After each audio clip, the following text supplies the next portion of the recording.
आज हमारा बहुत सुंदर विषय है कि ज्ञानी की पहचान। भाई और बहनों, हमें ज्ञान प्राप्त करने के लिए जो है संजीवनी मूर्ति को खोजना होता है, सदगुरु को खोजना होता है, ज्ञानी पुरुष को खोजना होता है। ज्ञानी पुरुष या सदगुरु के बिना ज्ञान प्राप्त नहीं होता है। ज्ञान के लिए कहा गया है कि गुरु गोविंद दाऊ खड़े और काके लागू पाए, बलिहारी गुरु आपने और गोविंद दियो बताए। कि हे मेरे गुरुदेव, आपने जो ईश्वर के दर्शन कराए, इसलिए प्रथम मैं आपके चरण स्पर्श करता हूँ, प्रथम आपको प्रणाम करता हूँ, फिर ईश्वर को प्रणाम करता हूँ। इसीलिए गुरु बिना ज्ञान नहीं होता है। हमें ज्ञान की प्राप्ति के लिए गुरु को ढूंढना बहुत ज़रूरी होता है, क्योंकि ज्ञान ही आत्मा है, आत्मा ही ज्ञान है। जो आत्मा की मुक्ति होती है, आत्मा को जो ब्लिस मिलता है, आत्मा जो है सिद्ध बुद्ध मुक्त बनती है, वह शुद्ध ज्ञान के द्वारा ही बनती है। क्योंकि जो हमारा आत्मा का अस्तित्व है वह अनंत ज्ञान वाला है, वह अनंत दर्शन वाला है, वह अनंत शक्ति वाला है और अनंत सुख का धाम है। इसकी ये मुख्य 4 कैरेक्टरिस्टिक है, प्रॉपर्टीज है, इसके 4 लक्षण हैं। और तो बहुत से हो सकते हैं, लेकिन मुख्य रूप से ये है। तो इनकी प्राप्ति करने के लिए हमें ज्ञान लेना होता है। भगवान श्री कृष्ण ने गीता में भी जो 18 अध्याय जो बताए, ये पूरी गीता है, युद्ध के मैदान के अंदर लिखी गई थी। और प्रतिदिन भगवान कृष्ण ने अर्जुन को जो जो उपदेश दिए थे कि तू तो स्वयं आत्मा है, तू करता नहीं है, ये जो युद्ध थोपा गया है, ये तुम्हारे पर थोपा गया है। तुमने युद्ध के लिए कोई भी निमंत्रण नहीं दिया है या युद्ध को नहीं ललकारा है। तो इसलिए क्षत्रिय की जो है ये सबसे बड़ा दायित्व होता है कि युद्ध के मैदान में वो कभी भी पीठ नहीं दिखावे। इसीलिए जो है युद्ध करना तुम्हारा कर्तव्य, और वो भी निष्काम कर्म से करो। तुम तो अपना कर्तव्य समझे करो, निष्काम कर्म से करो।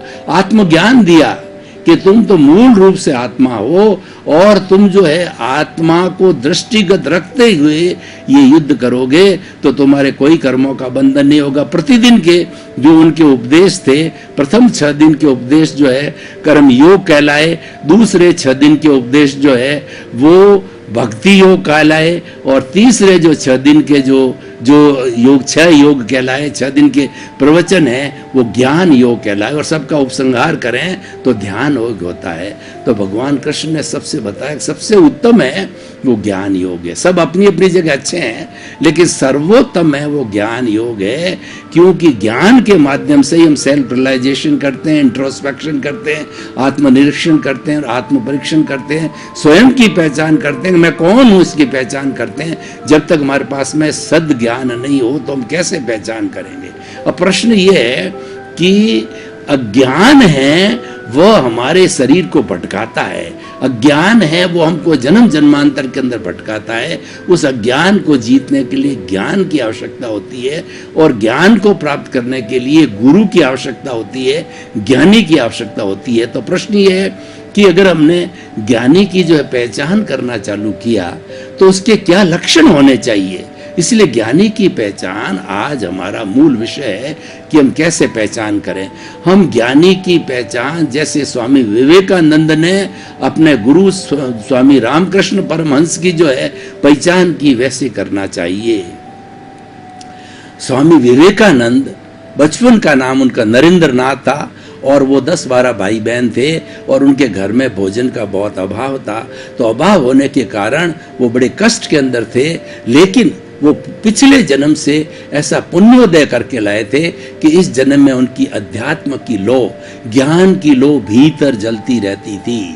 तो बचपन से उन्होंने निश्चय किया कि मुझे ऐसे ज्ञानी गुरु की पहचान करनी चाहिए कि जिसकी सनिधि में रहकर, जिसके आशीर्वाद से जो है मेरा जो ये अध्यात्म का दीप जल रहा है, इसको मैं और प्रज्वलित करूं और जगत कल्याण का काम करूं। तो उन्होंने ढूंढना चालू किया। उन्होंने अपने हिसाब से पैरामीटर्स बनाए, लेकिन जो है उनको वैसा कोई गुरु मिला नहीं। लेकिन जब जो है वो ये अपने कन्याकुमारी के किनारे जो स्वामी रामकृष्ण परमहंस का मठ था, उस मठ के अंदर स्वामी रामकृष्ण परमहंस विराज रहे, तो प्रथम दृष्टवा पहली बार देखते ही जो है स्वामी विवेकानंद को गुरु मिल गए और रामकृष्ण परमहंस को जो उनको शिष्य मिल गया, उन्होंने ज्ञानी की पहचान कर ली।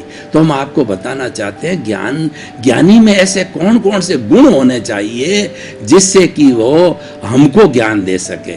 सबसे पहला गुण तो ये होना चाहिए कि ज्ञानी जो है वो राग द्वेष मुक्त होना चाहिए, क्योंकि राग द्वेष के मुक्त हुए बिना ज्ञान भीतर जो है एंट्री नहीं ले सकता है, ज्ञान टिक नहीं सकता है और वो ज्ञान उपयोगी नहीं है।